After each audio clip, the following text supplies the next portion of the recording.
call this meeting to order. I will, It's under construction. I will take care of the roll. Thomas DeWitt. Here. Mike Rackler. Here. Steve Davis. Here. And my name is Mike Davidson. We do have a quorum. We thank everybody for coming today. Chris, I see we have somebody on Zoom. Is that Edward from? Yes, sir. Nativas? Good Okay. morning. Okay, good morning. We don't have minutes to approve. The agenda is published in advance. Could we have a motion to adopt today's agenda? Okay, okay. And so all in favor? Aye. So this agenda of 10:30 is adopted without modification by unanimous consent. We will be discussing items specifically on the agenda, and we will conclude with members of Public Works Committee and city staff and the public having the opportunity to comment for up to 3 minutes. As a point of order, please indicate that you wish to talk and you will be given the floor, and please respect that while someone has the floor, let them speak without interruption. First up on the agenda is Navitas Global and their industrial commercial water application. So let's go ahead and whoever's going to present. That would be me, and Max will assist. Okay, you have the floor. Okay, fantastic. Again, thank you so much. Good morning to everyone, and I'd like to I appreciate. Thank you so much. Yep, I sent a deck. As opposed to last time, I didn't, and again, I apologize for that. So we're again, Navitas Global is representing a utilization of the existing ethanol plant that was built by Abingdon that used to use Milo to produce fuel-grade ethanol at that facility. It's been shut down for about 12 years. So we purchased the facility in April. And the full intent is to utilize a proprietary process that was developed in central Wisconsin to utilize dairy manufacturing byproducts in production of advanced ethanol, fuel-grade ethanol as well. The plant will be utilized at 100% and will produce the same amount of fuel-grade ethanol, which will go back to local markets, into main terminals of New Mexico. And the intent is to create 44 high-skill, high-paying jobs, and be able to produce quite a bit of excess water and figure it out how that water can be utilized for the town needs. The technology based on taking liquid byproducts that is being manufactured at about 4 to 5 facilities in a 100-mile radius from within Portales on eastern New Mexico and western Texas. The way the technology works, it focuses on lactose, which typically none of the cheese plants or dairy manufacturers would like to keep.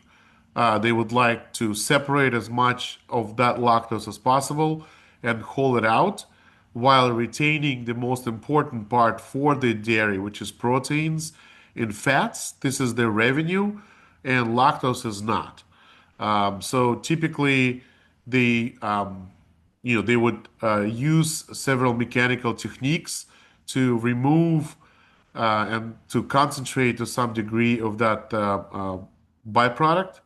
It's called whey permeate, which basically 85% to 87% lactose, and that product would be hauled away. In between eastern New Mexico and western Texas, every year, the production of that product that leaves the facilities are north of 8 billion pounds.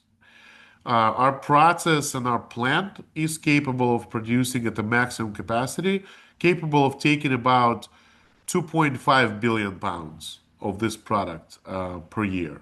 So just a marginal, tiny speck to compare to what's being floated around in the area.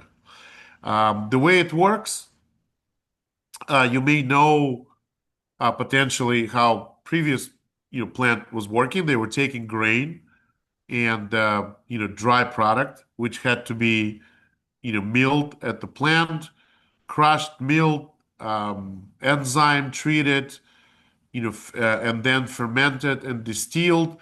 There's a tremendous amount of water required to fill each fermenter, even with the recapture of the water on site. Still, the tremendous amount of water would be required for grain processing. We're completely opposite because we receive actually water from the dairy plant.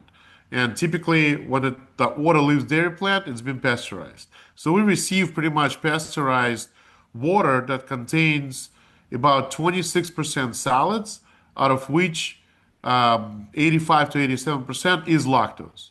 So that product, that lactose, will be fermented immediately by our process and will be converted into ethanol. So majority of those solids in the water will be gone, which remain the water with some salts and minerals, and that water will be recaptured, collected, cleaned through several mechanical separations at the facility, and will be stored. You can flip to a second page. There we go. So basically, the liquid whey comes in, and again, it's in a tanker, just like a milk tanker, the same way. It'll go through a fermentation process. Then we separate the solids, which is the yeast and nutrients. That becomes animal feed, also kept in a liquid form as a benefit to all the local dairy producers. We then further uh, send the beer with alcohol into distillation, distill that, capture all the condensates in all the water of the distillation columns. That goes into specialized nanofiltration, reverse osmosis, and then further polisher, and kept on site for reuse. The amount of water we're going to be reusing is roughly 200,000 gallons a day. We will have capabilities of 80% capture, which means we'll have quite a bit of excess of that water. The water will be clean to pretty much potable water level. It could go directly to potentially human consumption if we figured out how to do that. That would be great. But the water that we'll be generating, that will be hitting a sewer volumetrically, will be pretty much clean water with the levels of the ppm levels probably lower than your typical well. So that's basically in the process in a nutshell. And we propose, our proposal obviously, you see that some water requires. Unfortunately, we cannot get away from that. In order for us to start up the facility, we will have to have some water for boilers and for cooling towers before we able to capture and accumulate water on site and switch to internal water reuse. We will need probably over several months, roughly 4 to 5 million gallons of water to for the startup. After that, basically we're switching over to our own and only require some sanitary water for the offices.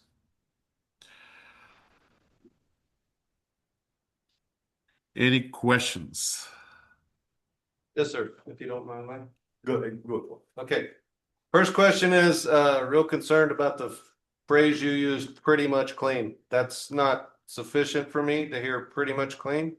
I want to know Absolutely. kind of what Absolutely. standard is it going to be at, and is it going to stay at that, or does it fluctuate? It will not fluctuate as our feedstock does not fluctuate. The feedstock count from the area is pretty consistent. When I say pretty much clean, it's going to be at the very least you least the quality of well water or will exceed well water. and I think I with a as far as the um, as far as the application, I think I listed some of the components that might have. And again, it's going to be trace minerals that typically left over from whey or from milk, so to speak. It starts with the milk, basically. Yeah, you mentioned that it'll be some time before you have enough your own water capture to function in your plant. Once you get to that point where your plant be basically independent, using only its recaptured water. We will need to use if sorry, it was a little distant, but we will need to use city water for sort of like a sanitary. I don't know if we can at some point after we start running, we can probably try to work with authorities in the state to see if we can get our water certified or approved as a sanitary to reuse. Then at that point we will not need to use any water at all from town. But some of the water will be required as a kind of sort of sanitary water for bathrooms, the showers inside and kitchen. Right, but I production don't think water. that's the question, though. I'm sorry. I don't think that answered the question. Sorry, I maybe I misheard. If you can speak a little louder, I would really appreciate it. In terms of your production water, you said when you started up, you would need water in the neighborhood of 200,000 gallons a day. At what point would your plant be providing sufficient water on its own to stop that $200,000, 2,000? It's about 3 months, up to 3 months. The 200,000's coming out. He needs 4 to 5 That's what he'll million use to and start. not use it. Yes, Okay, he needs 4 to 5 million to start up. 4 to 5 million gallons. For several months. Hopefully, we can excel. We can do better. But from just to be safe, it's 3 months. My question for the city folks, for our team, them asking for 4 to 5 million over such a short span, what does that do to us? I I mean, think, that's a short span to take that large a quantity, if I'm thinking right. I think we're saying the same, I think the 4 to 5 million. Edward, can you hear me okay? Yes. So I think you said the same thing in different ways. So at one point you said about 200,000 gallons a day. Coming out. And then I think you said about 4 to 5 million gallons will be needed to get you through 3 months. And then you'll be on your own. Am I hearing that correctly or am I hearing it wrong? No, correct. We will be producing. In other words, after we started, after we Okay. accumulate the water, after Yeah. the process is going, about 200,000 gallons of water we're gonna retain every day for our own use. That's the Reuse, and it might be enough. Again, we got enough evaporation capacity to never send anything, well, let me rephrase, almost anything to the sewer line. I mean, we got two massive evaporators. I mean, I would just hate to use. It's just water usage to use the steam to in order for us to use the energy for evaporators, right? So that almost makes no sense. But in order for us to start the process to get there, it will take us 3 months of using boiler makeup, fill the boilers, start the process, use boiler makeup water, and it will decrease as well because once we start the process, in about a month, we're probably going to have at least 30-40% of recouped water on site. Almost right away. But I just want to be safe, and not to shut us down on the startup and start again. It would be But you you're know, shooting on the high side. I'm shooting on the high side. Yes, I'm being very safe. Okay. If I could ask you probably the same question in a different way. Sure. After you stabilize and get past your high use time frame, are you going to be a water consumer or a water producer as far as your footprint goes? We will be consumer only for sanitary. The offices, kitchen, shower, whatever that may be. Okay. If we able to certify our water as sanitary, then we can give you quite a bit of water back. However, we Okay. can figure it out how to do it, how to use it, Do right? you, Because do you have that number do you have that number by chance? it would be at the very minimum 50,000 gallons a day that we can give back as a clean water for human consumption if we able to convince the state to say, okay, this is good to be used for for the town as a human consumption. Okay. So you're gonna use 3/4 of that 200,000 back in the plant. And then you have Correct. about a bit left for the city, but we've got to figure out a way to make it potable. Correct. And- And we can figure it out this together. Obviously, we've got I got tons of resources, engineering resources, support resources that we can figure this out together. I think state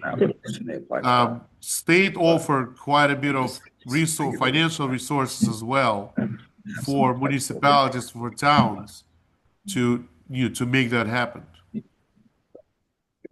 Going back to Mike's question, I don't know if I didn't catch it or if it didn't get a chance Potentially. to answer it to the city. No. To the city, how is this going to impact us with that volume of water For those 3 months. for those 3 months? Well, How's it gonna, and hopefully it's gonna be during the winter. I think the biggest question is over a course of 3 months to 4 months, however long it is, depending on the peak. The Or peak demand. yeah, the peak demand of our city and what that looks like, and then what they're gonna be pulling gallons per day. Like, can they pull it at night so they're not affecting the daytime highs? Right. Yeah, And honestly, we're flexible on that, by the way.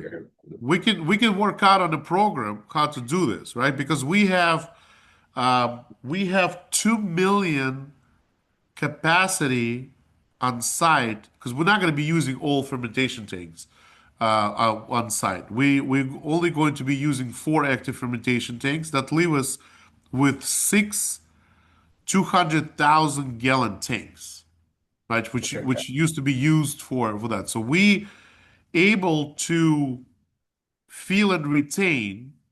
So we can feel. Let's say you tell me, hey, look, you can feel at night. Here's the schedule. Here's how you're gonna do it, and you go and do it such a way that you tell us to. That'll help you guys. They pulled at night and on off peak. If it was an even draw every day for 90 days, it still looks like 50,000 gallons. Right. We can regulate our draw internally by rerouting because we're going to be rerouting the piping regardless to make sure that we accumulate our own and we reroute throughout the entire facility. So we'll do the same, right? You tell us, hey, here's when, here's how, and from that standpoint, internally, this is our problem at that point. But we're going to be very flexible here. Does this need to be potable water? Edward, do you need potable water? Does it have to be potable? Technical water, no. Technical water. start. The water is gonna go for The water is gonna go for to generate heat, to boiler, and then fill the cooling tower, and then just makeup, right? Makeup once everything is up and running. Which by the way, we're going to Does that? we're going to collect all the condensate right away and retain that. But the boiler makeup and cooling makeup will require for a certain period of time. But the water is not it's not drinkable water. I mean, we're not going to drink it. It's all going to be technical. So if we could use the water from the Water reuse. the water reuse system to fill the tanks, then we don't care, they can, right? I mean, We have to be in compliance first. Yeah. once we get. Sure. That would be the biggest issue is if we were. Yeah, well, once it gets to that point, it's under compliance. And then they would have to go after their own discharge permit. Cause they'd have to get a use permit for that facility. Or And, the recharge one. right, and they would have to go after that from the state, and they would have to be specific to what their use is on that. So we would be the distributor, and then they would take on for that permit and use that permit for their use. That's what I know, just the details. Yeah, it's to use the reuse water that we're having a hard time figuring out where to use anyway. Right. That would be excellent. Steve, did you have something? Same question again. We're talking about an RO process to clean up this water. If they use it, wastewater off the RO, what are we doing there? I'm sorry about following. How would we take that 50,000 a day they're gonna provide that we could use and turn it into potable? No. No, that's a good question. The RO has a waste. Well, I'm asking their wastewater off an RO process, correct? Yes. Where is that going? Sewer system? Off of Right their now- process, Yeah, right now it's set up to go to a sewer system.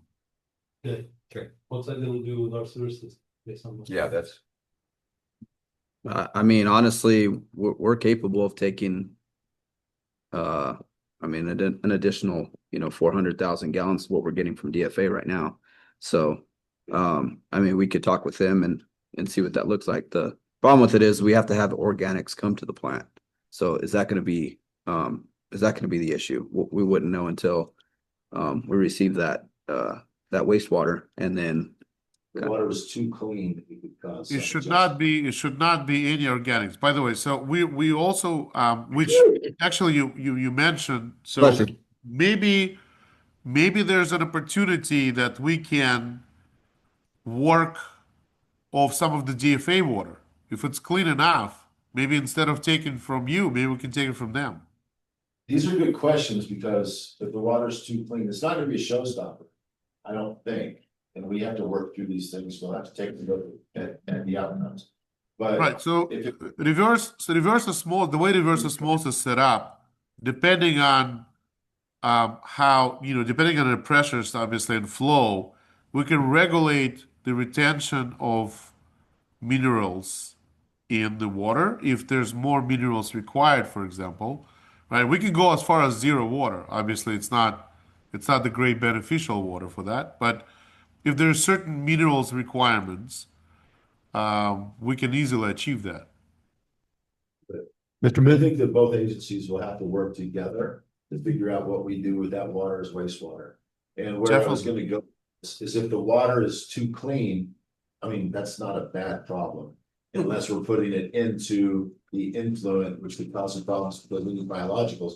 But if we buy potentially, and guys, you're the subject matter experts, we're not gonna solve this problem here. Right, but we need to address it as we go forward. But if it was clean enough that we bypassed the wastewater treatment, but it went to the wastewater effluent holding, because the effluent holding is already treated, biologicals are not important, not as important at that point, right? So that I think could be looked at as something, because we don't want to dilute our biologicals. Right. But we want to hold extremely relatively clean. You follow what I'm saying? Yes, sir. Because this water that comes off is gonna be almost potable, almost drinkable. And if I had to drink it, I would. So in theory, if I'm understanding what you're saying right now, it could possibly be piped just to that holding tank right there above the Gulf. That could be an option. That would be It could almost go in the Quick quick water solution. directly in the purple water system. It would almost go directly to watering lawns. It would almost go directly, Right. probably directly to the ballpark holding. right. So we have options. I think we're in the right ballpark. Yeah. I can't say ballpark. Well, today, this is a potential action item. And what's before us today is whether to approve or actually to recommend to council to approve industrial and commercial water application. So did you have anything else that you wanted to add, or did you? No. Okay. So the Water Advisory Group has unanimously recommended that Navitas be provided water utility service. That was the recommendation that that group wanted to make to both Public Works and to City Council. And so do we have a motion on this committee to recommend this same action to So City moved. Council? Okay. Do we have a second on that? Okay. I don't Okay, go ahead, Steve. if by chance this process does not work out exactly as planned, how far down the line are we looking at still providing 50,000 gallons a day? What was you saying? If it were, yeah, if it broke down, if the math were consistent, 90 days, spread out, even draw, you're looking at 55,000 gallons a day. I think the details of promises versus delivery probably now need to fall with City Council asking some of those hard questions. There were other things in the original Navitas presentation to City Council about potential smell and other things that were stated. So I think we need to rely on our City Council to ask those final questions and make those final decisions. But is anyone opposed to this recommendation to move this to City Council? Okay. So by unanimous consent, we would recommend that City Council take this up at this point in time to supply Navitas with an industrial and commercial water application. Next item on the agenda. Thank you. Thank you. Thank you so much. Thank you. I appreciate it. Yes, Thank you sir. for your time. So on item 2, we've got traffic, which will be triangular intersection at North Main near Alsops, and I will turn this over to Mr. Davis. More than one occasion we've had it brought to our attention that we'd have an issue with the intersection and people feeling like it's not safe or where Main turns back north across the Alsops.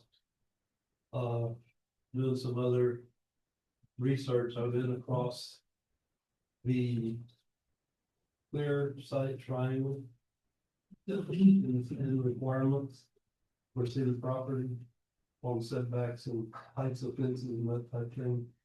And according to what it looks like to me, the fence on that corner is not within specs for what our ordinance call for a corner lot on 2 Street. I gave you some paperwork there. It gives them their side triangle shall remain free of any obstacles between 3 feet and 8 feet above the street level. In other words, the fence couldn't be more than 3 feet tall. I believe that was probably at least 4.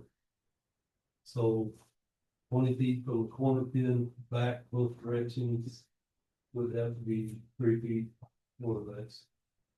At least 3 feet, no more than 3 feet. If that way. I don't know if that will alleviate the entire problem, but it will at least give a little better chance for someone to look over the top of that, see what traffic is. I know I personally have had several conversations with Kelly and Laura about this intersection. And they both have said that fence did meet the requirements. So we need to clarify that first, because Kelly and Laura both told me that met city requirements. The fence with the green blockage. Yeah, the black fence So that, that's, yeah. that everybody's concerned. On the sheet you have, it says, except that the height on corner lots for fences must conform to specifications under the clear side triangle. Right. The clear side triangle at the top is listed as shall remain free of any obstacle between 3 feet and 8 feet. above the road. And it may be part of the hiccup, maybe, is that a corner? Because I would say it's a 45. So it's a 45. we need to clarify, is it a corner? It's a 45-degree corner. Yeah. So, yeah, I would Well, say. I'm I would former say- math teacher, I'm not gonna Oh, argue okay. that point with you. I won't argue it at all. I don't even know how to spell math. I wouldn't touch that. I would touch finding that would be a city attorney's thing to look up the definition in New Mexico. Okay, Department of Transportation, what is a corner? Yeah. Right. We started to do our own self-engineering. Right. To get ourselves. Right. I got something to add to this subject. When we talked about it last time in here, we talked about getting with the state. And I'd like to know where we're at on that. I'd like to know if we've talked to the state, if we've given the state some ideas of how we could make that intersection safer. But I don't know if it moved forward from our last conversation or not. I don't believe that was my next I question. feel like and I may be wrong, but I feel like the signage has changed since this was first brought to us like a year and a half ago. On one of the two, I mean, unfortunately on my job, I go to the courthouse a lot, so I go out that way and back that way, but I feel like either coming back south on North Main, straight south on North Main, there was that one time that was a yield, now it's a stop, I think. Yeah, It's you're a right. stop It's- sign. it's- They're gonna do a stop sign now. It stops southbound, but northbound is still. But northbound's the only unregulated Right. direction. The other two are stops. That's what makes it dangerous right there. For me, that made it safer. I don't have near the concern coming back in from the courthouse as I did before. Well, I know in previous conversations, they talked about, putting signs up for just a one-way for you just to be able to come south off Yeah. that one side road in there, but, that would divert traffic back towards the north. Right. And looking That back, would be good. looking back at Better that, go north. But I don't know what happened with that. Okay. looking back at the obstruction though, if you're stopped at that stop sign, you don't have a clear path of what's coming down the road at 30-35 miles an hour. And by the time you pull off from that stop sign, because they are free to travel without a yield or a stop, by the time you pull off of that stop sign, you're committed and somebody's gonna get hit. If they haven't already, I don't know if we have But if any you background on eliminate the that. northbound straight traffic, where we say you have to go around the curve and then back down 90, or that's not 90. Okay, I see that. See what I mean? Yeah. If you eliminate the northbound traffic, the only thing you're gonna have to worry about coming back into town. I don't know. That's kind of a It's northwest. it's a tough thing intersection. It's been a problem, as long as I've been on council, it's been discussed. Yeah. But Do you know, long before probably. you were seated as interim when we brought this up last. Do you know if anything ever moved forward With the state. with the state? If anybody's talked to them? I do not know that. if Okay. they Actually, when you talk to state or anything like that, so. All I know is that. My former was being chief of police and everything, I can't remember a crash at that intersection.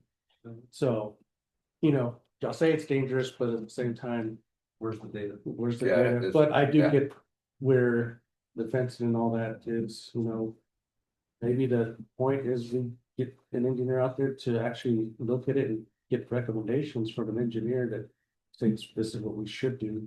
Well, if we Fair could enough. ask for you to at least investigate that with the state. See if they've looked at it, if there's any options they'll allow us to do, Yeah. that was our thing up last time when we weren't sure if the state would even let us change it. Right. It'd be in the state, right? You have a comment, and I can see it in your forehead. Yeah, they're talking about coming this way because people have the option to go this way. And when you're here, you can't see traffic coming this way. Does that make sense? Yeah, but it's really, And that's kind of one, then it comes down. you can see that right there perfectly. Right, so Yeah, we're back in this. In realm of conjunction to the requirements stop and sign. desires. So they're wanting We something wanted right here. to Yeah. flow and look, Stop sign for them. but the data, last time I checked with the current chief, the data. Supports that there's not accidents there. All right, chicken or the egg, right? We're waiting for an accident to happen. You're right. It's not good, but based on, I think I know for a fact there's software out there to do a municipal level. Traffic study on our own, so, and it'll take a look at the radius of curve. Blind spots, we'll probably have to drop that fence in there and things like that, and then it'll kind of determine. If the speed is appropriate, those types of things. And I can take a look, see if that software is freeware or whatnot, but I know that on the basis of stuff happen, we kind of on ground.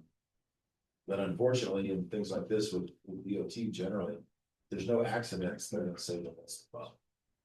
That's literally what they're gonna say.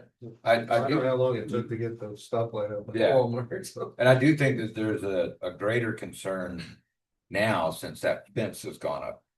That's kind of, like I said, greater concern. I didn't say that there was more accidents, but a greater concern. What's, say again? I said I'm not mad at you, but things like DOT can tear this down. Right, yeah. Rebuild a road, tear fence down. Those types of things, so. And I think that's kind of where Steve's coming from. If we could, No, I if we get could it. get it where we could just say, hey, you gotta lower the fence to 3 feet. Well, and another, They do that's feel not, that I way. say a mirror, right? It could be. So there are traffic mirrors that you put up these big Convex. mirrors Convex. and stuff, so there's some things, I'm writing them down and we will.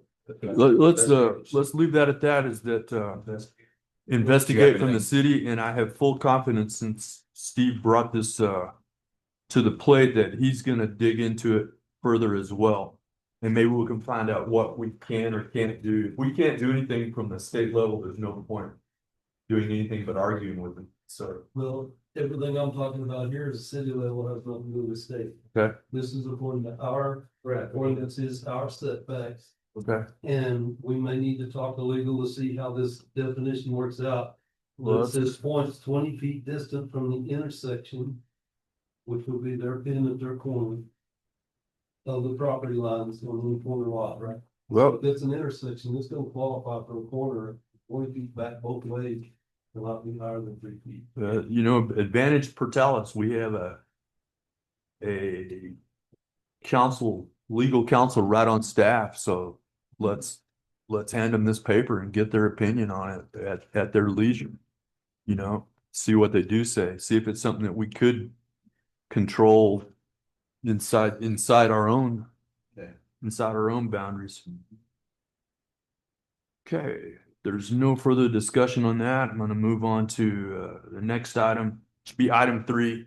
Cost estimates for lateral lines to all city parks. I brought this up, and I only wish this to be placed on a radar. I would like to see this flashing on our radar. Today, it is not necessary to have details or a deep dive into the statistics, but rather an open discussion about which page we are all on regarding this issue, just to see what we need to do to go forward and potentially make some of this public. I want to read a couple of articles of the substance or the ground floor of how this came about. On July 17th, 2013, News Channel 10 published an article entitled Portales applies for a loan to expand the wastewater system. All of these are available right now to research. So the public does have access to these as well. I want to read a couple of excerpts for accuracy.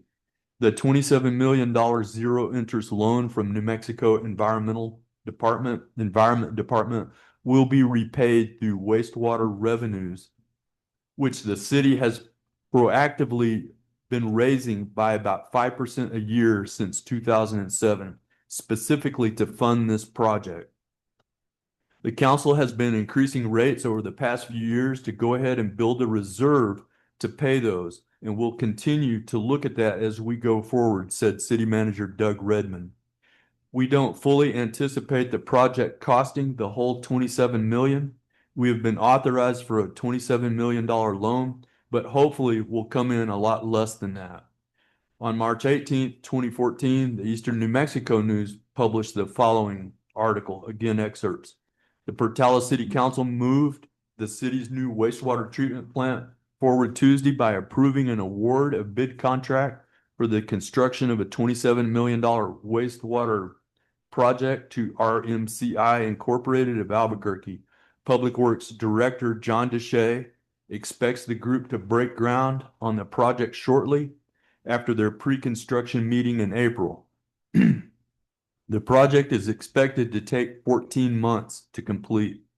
This project also contains a reuse center, the Selling Point, which garnered such a loan, which will extend the life of the city's well field and allow the city to reuse groundwater to water the city's schools, parks, and cemetery. On July 16, 2014, another News Channel 10 article, reported that State Environment Secretary Ryan Flynn attended the groundbreaking ceremony. He stated that the state loan program provided more than 26 million and that Portales also received state and federal grants for the project. He said that the plant represented the largest state investment in a water facility in the department's history. The Portales Public Works Director noted that the treated water would be used on city parks. I want to look at a timeline summary here. The loan was approved in 2013, construction bid awarded March 2014, groundbreaking July 2014, expected completion mid 2015, which is the 14 months. Actual completion was in 2016. Full lateral line integration projected mid 2020. This is the reality. The citizens have been paying into wastewater revenues since 2007, which is 18 years of payments by the citizens. The plant has been operational for 9 years, yet effluent reuse remains incomplete. Typical city scale reuse systems, did a lookup on it, says it takes 5 years from funding to completion. With groundbreaking being July 16, 2014, we are at 11 years next summer with lateral lines still unfinished. First and foremost, this is a situation that every person in this room inherited. Okay, you are being asked to step up to the plate to fix a mess that you had no part in creating. So I want to make that very clear. The things that this community is asking from you is steep. It's a big ask. We ultimately wound up building a bridge equivalent to a bridge in nowhere, because we do produce Class 1A quality treated water. It just has nowhere to go. And the reason it has nowhere to go is because previous councils failed to fund the lateral lines needed to distribute it. So we process it, it's clean, it sits there, it degrades, and we can't use it. I would hope that somewhere is a map drawer containing the original plans for every park, as promised, that simply needed to be updated with current cost estimates, but I'm suspecting that's not the case.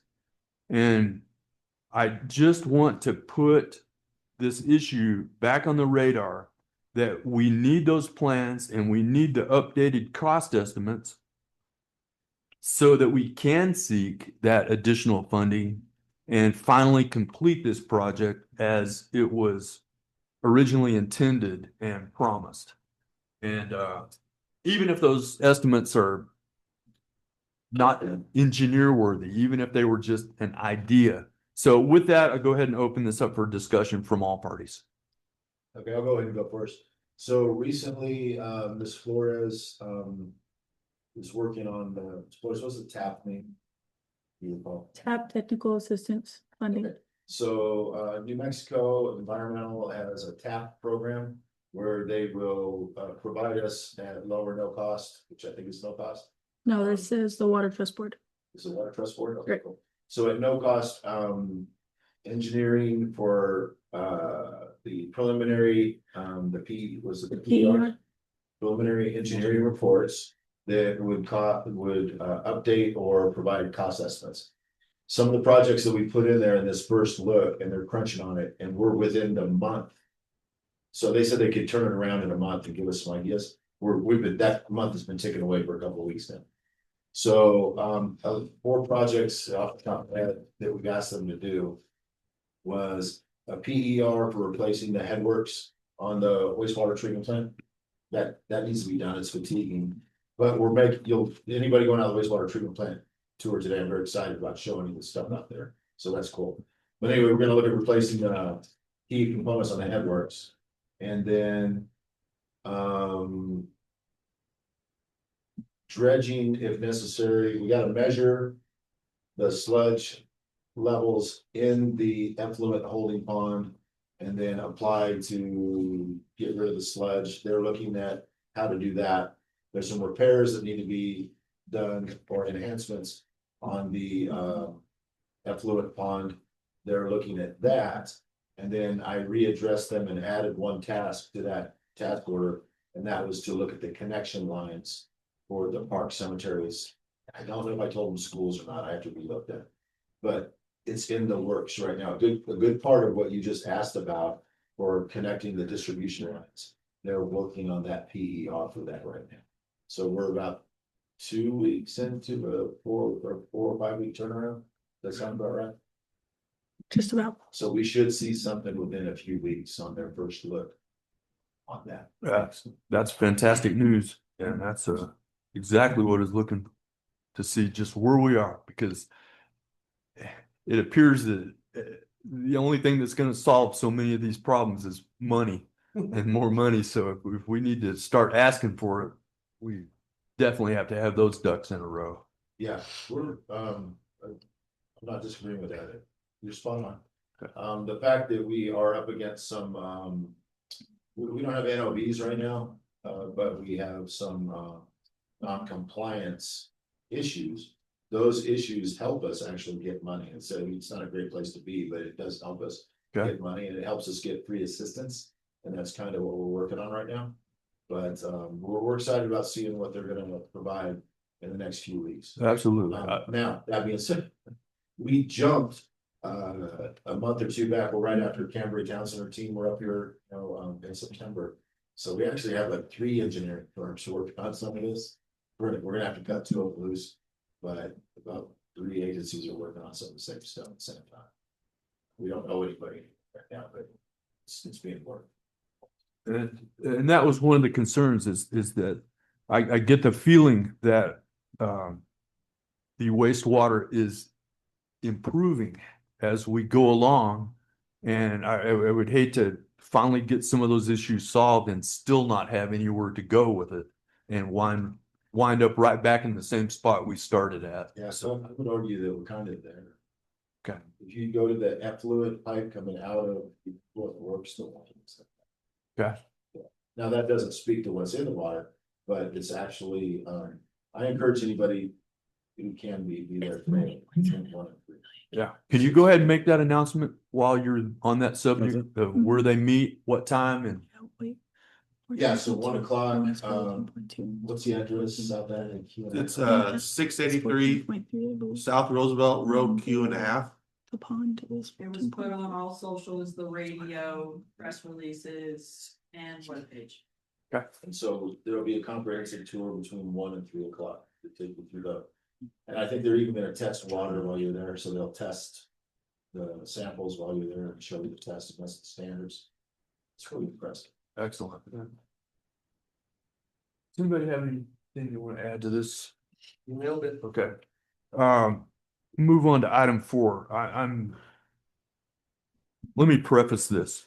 I was at a city meeting here, seems to be 2 or 3 weeks ago, and I heard something mentioned about the Wellfield program. And within a 5-year period, having $169 million in expenses. And I remember it distinctly catching me off guard because I knew that that DBSNA project was a $278 million project, and I wondered why that was so front loaded. And I talked to Councilor Merrick about it. He remembers the 169 million.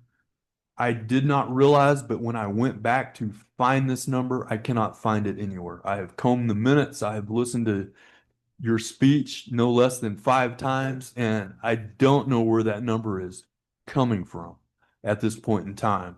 And I sure hate anybody from the city going down a rabbit hole trying to validate some number that I can't even validate. So I am open to tabling this topic if necessary. For time to investigate that, or I can't see Ashley being able to explain something that I've looked through everything. Chris has looked through everything from the DBSNA preliminary engineer report.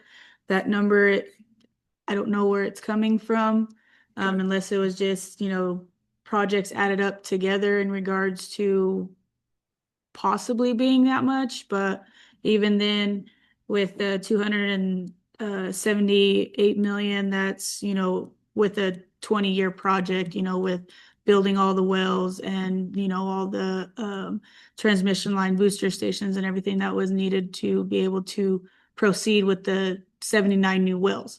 But of course, we're not going that route, and we're looking to, update a new PER in regards to what's going to be more beneficial for the city anyways. So where that 169 came from, we have no idea. I think you're right. It was a summation of several things I think so. together. And I don't doubt the price. The thing that struck me was that the mass amount of that 278 million they were talking about was all front loaded, taking place in 5 years. And that's what I was just wanting an explanation of. In honesty, the price really doesn't change the core point that I wanted to raise. In that summation you're talking about, the phase one was for the first 5 years at 109 million. That had to do with new wells and aquifer storage. The phase two, 5 to 10 years, was for 92.5 million. Phase three, 10 to 20 years, new wells and new land at 69.8 million, with that total cost over 20 years of $271 million. This is what I can't ignore, and I would ask that the city consider. Is, for example, a private firm here, being the electric co-op, is already capable of producing about 50% of the city water flow at a cost that is less than 8% of that total DBSNA proposal. And that includes land acquisition, storage tanks, over 30 wells, and a complete SCADA monitoring system. So the things that I know in our well field that we absolutely need are the increased storage capacity. There is no doubt. And the ability to combine that storage capacity being also a booster pump is kind of like a bonus. We definitely need the booster pump. We definitely need SCADA. Is that a 90-10 loan at DBSNA? Correct. Okay, so when we're looking at, go ahead. 10 loan and 10 grant. It's 90% grant, 10% loan. So 90% grant and 10% loan, specific interest rate that match, so something. Administrative. Okay, so that 10% of a $271 million is still 27 million. And so that is my concern, is that are we overkilling with this DBSNA project as far as cost goes, when in a sense it has been shown that we could do it for a fraction of that price? I hesitate to say yes. Being fairly new, but doing some research, I think this is kind of where we are. A couple of years ago, water restrictions, level 3, a lot of people very excited, and rightfully so, about what are we gonna do for water in the future. So we start putting out data calls for how are we gonna survive. A surface water, groundwater, municipality needing groundwater, rush to find the answers. People like Aquaterix, DBSNA, anybody who can get to the fight is doing their part to try to figure out how we're going to exist in the future. So we come up with some egregious, large plans. And this is what you do in large emergency management stuff. You go big, you go audacious, you throw big numbers, big tools, and big actions at it to basically get after an emergency, which for all intents and purposes, running out of water, or the scare ran out a couple of years ago, was. But now as the dust is starting to settle, we're starting to see things like, the electric co-op who can do something maybe a little bit more efficient to another standard. So that big data call provided other opportunities for people to do things more at scale. And I think that's what we're starting to see. So initially, did you go over? I think your question was, did we do too much? Well, the dust settles, we probably didn't. Rebuilding the entire Blackwater well field is probably not the answer, but it's very expensive. Doing the Blackwater well field and enhancing massively the Sand Hill, right? Well field. Probably a little much. Forgetting that the Ute Water project will be here in 60 months or so. Right, kind of didn't pay too much attention to that. And then we had to redo Lime Street. So all these things are kind of coming together in time and space. And so as the dust settles, now I would look back with my rear view glasses and go, yeah, we probably kind of overestimated, overshot a little bit, and can this be scaled back? 100%. I believe so. And this is more often than not, the case when you get into emergency management stuff. You go big, you go audacious, and you go for it all. And then as everything starts to calm down and you restore chaos back to order, then you scale back to what you need as opposed to that big thing. So to your question, the essence of your question, that's too big, too much. Probably. Do we need all of that the way it's written? Probably not. There's some answers like, even if Roosevelt County Electric Co-op were to do what they're doing, and they're not in the water business, and I think Eric will look right at you and go, we really don't want to be in the water business. We want to be in the business of making sure we have water so more people come and selling electricity type of thing. I honestly think we're getting to where we need to be with all things considered. People, organizations like RCEC, the Ute project finishing fairly soon, in federal government, 60 months, 65 months is near-term plan. That's happening. But to your question, I think it was a little bit much, but at the time, it wasn't too much at the time, but it's a little too much now. So these DBSNAs and stuff have to be secured. There's a great deal of shooting for the moon when you're talking about 20 to 30-year projects. And you don't want to underestimate what your needs are. So that's what you say, go big. Yeah. So are we gonna drill 79 wells in the next 20 years? No. I mean, there's no way we'd ever be able to pay for that. Even with 90-10s or whatever, we're not gonna be able to do that. But it was good to know that was a possible solution. And I think that's what we were looking for. If you needed to survive, right, then had to pull the trigger. Right. Yes, that would have been an answer. But that's not. But we've got better recycling the water. Yeah. Water the green spaces with A1AF load, which rests the wells. Those wells do come back. I know that we talked about the alkali aquifer going